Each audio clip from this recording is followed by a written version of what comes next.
Hello. What you're looking at is a direct vent hot water heater that is acting up. What it's doing is it'll start up, the flame will come on, it'll run for about 5 seconds, and then it'll shut down, and about 5 seconds later it'll start up again. The flame will come on for 5 seconds and then go off again, and then it'll just repeat that over and over and never really make hot water. What I found in the past is that there's a thermocouple that gets a little cruddy. It'll have some white or grayish residue, and if you simply clean that off by wire brushing it or steel wooling, either way, get it really nice and clean, it'll solve the problem.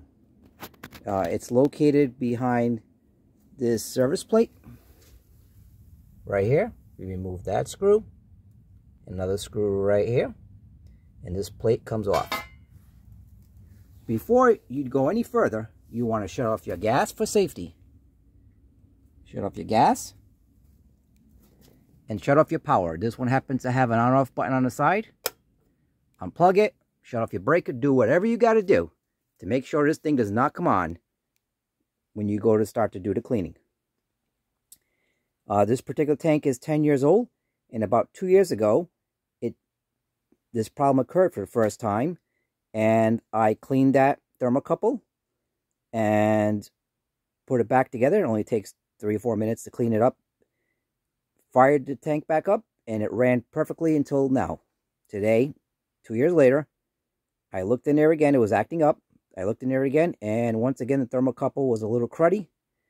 I shut the gas, the power off for safety, went in there, cleaned it up, 2 or 3 minutes, put it back together, fired everything back up, and it's running fine again.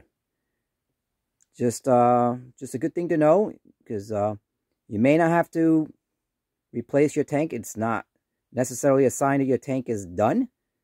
It's just a little crud on that thermocouple, and I can get you going for another year or two in my case, and avoid making an emergency call to a plumber to get your tank replaced, or spend money you really don't have to spend at this moment in time, and buy you some time so that you can plan to replace the tank in the future under a more controlled environment and not in a crisis situation. So I hope that helps. I'll probably make another video of the actual cleaning process, but it's pretty simple. You just go in there, like I said, take that cover off, throw a little flashlight in there, scrub that thermocouple really clean, put it all back together, turn the gas back on, turn the electric back on, and it should run fine. If it's not, then it is time to call a plumber and get the tank replaced. But I hope that helps. And if you think it does, like and comment in the comment section. I'd like to know that it did work for you or did not. And I am not a professional. I am just a homeowner. And I've done this, like I said, 2 years ago, and it got me going. And it's worked for 2 years, and I just did it again. And it's back up and running again. Okay, hope that helps. Bye now.